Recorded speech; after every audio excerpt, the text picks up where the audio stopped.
नमस्कार, city post live में आपका स्वागत है। मैं हूं अनुराग।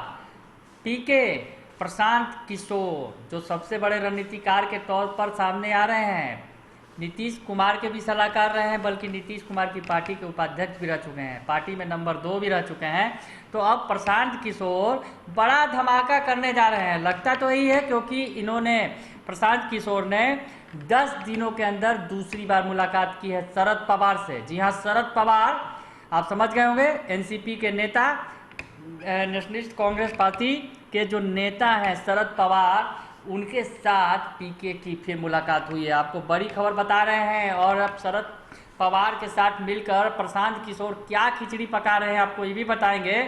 कल एक बड़ी बैठक होगी जिसमें बताया ये जा रहा है कि दिल्ली में कल 15-20 विपक्षी दलों के नेता शरद पवार के आवास पर जुटेंगे। तो प्रशांत किशोर खिचड़ी पका रहे हैं पीएम मोदी के खिलाफ, और वो तमाम विपक्ष के नेताओं को एकजुट करने में लगे हैं। प्रशांत किशोर अब बड़ी जिम्मेवारी संभाल रहे हैं। प्रशांत किशोर के बारे में बताया आपको, प्रशांत किशोर ने कई बड़ी सफलताएं दिलाई हैं। पीएम मोदी जब बने थे, पहली बार सत्ता में आए थे और पीएम बने थे, उस वक्त भी उनकी पीछे जो रणनीतिकार थे वो प्रशांत किशोर थे। उसके बाद नीतीश कुमार के साथ आए प्रशांत किशोर, तो नीतीश कुमार भी दोबारा सत्ता में चले आए।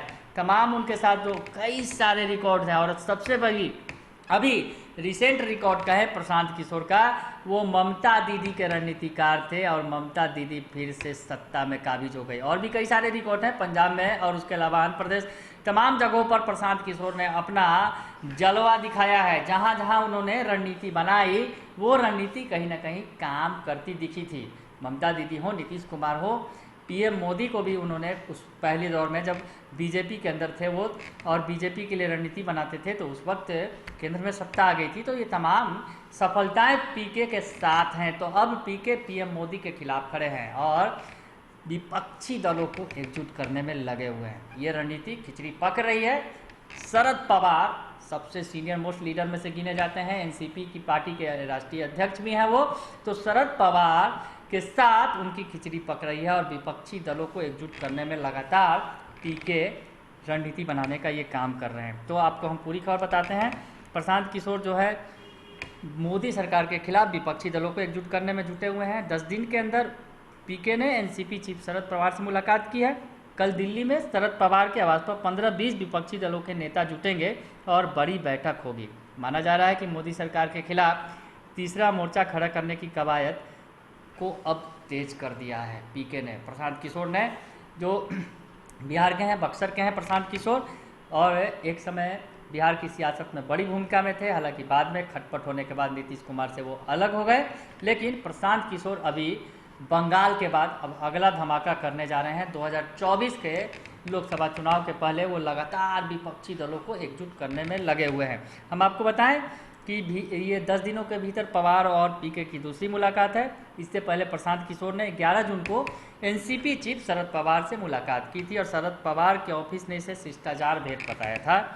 लेकिन शरद पवार इन दिनों दिल्ली में हैं और बताया जा रहा है कि कल पवार के आवास पर जो एक बड़ी बैठक होगी, जिसमें 15 से 20 गैर कांग्रेसी विपक्षी दलों के बड़े नेता शामिल होंगे। यानी कांग्रेस को छोड़कर विपक्ष के कई बड़ी पार्टियां जो विपक्षी दल हैं वो शरद पवार के आवास पर जुटने वाली हैं। यानी एक तीसरे मोर्चे की कवायद जो है लगातार जारी है और कहीं ना कहीं शरद पवार इसका नेतृत्व करते दिख रहे हैं। कि शरद पवार जो कभी कांग्रेस के कद्दावर नेताओं में शुमार थे, महाराष्ट्र के मुख्यमंत्री रह चुके हैं, अभी एनसीपी के राष्ट्रीय अध्यक्ष हैं, तो उनके नेतृत्व में कहीं ना कहीं अब जो है तीसरा मोर्चा खड़ा करने की कवायद में जुटे हुए हैं प्रशांत किशोर। बड़ी जिम्मेवारी मिली हुई है प्रशांत किशोर को। हालांकि उनका जो स्ट्राइक रेट है ज़बरदस्त है, 100% अगर माना जाए तो वो भी है।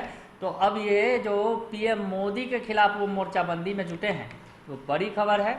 आपको हम बता रहे हैं तीसरे मोर्चे की जो बैठक, जो तीसरे मोर्चे की इस बड़ी बैठक के जो खबर है, उसके बाद सियासी अटकलें तेज हैं और सियासी गलियारे में जोर शोर से ये चर्चा है कि 2024 के लोकसभा चुनाव में विपक्षी दल नरेंद्र मोदी के विजयी रथ रोकने के लिए एक साझा प्रत्याशी उतार सकता है। बताया जा रहा है कि एनसीपी चीफ शरद पवार के आवास पर कल होने वाली बैठक में पूर्व केंद्रीय मंत्री यशवंत सिन्हा के मंच के तहत ये बुलाई गई है ये बैठक।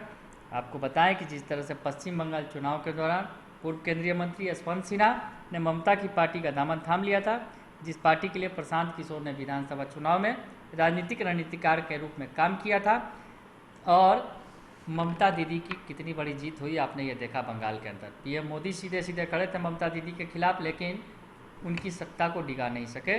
तो अब प्रशांत किशोर की रणनीति अगली दिशा में चल रही है और अब केंद्रीय रणनीति तैयार कर रहे हैं, और कहीं ना कहीं पीएम मोदी के खिलाफ अब वो रणनीति बना रहे हैं मुख्य रणनीतिकार के तौर पर, और तीसरे मोर्चे के मुख्य रणनीतिकार के तौर पर प्रशांत किशोर सामने आ रहे हैं। तो अब देखना होगा, प्रशांत किशोर लगातार रणनीति तैयार कर रहे हैं, उस रणनीति के तहत काम भी किया जा रहा है, और कल एक बड़ी बैठक जो शरद पवार के आवास पर होगी जिसमें विपक्षी दलों के नेता जुटेंगे।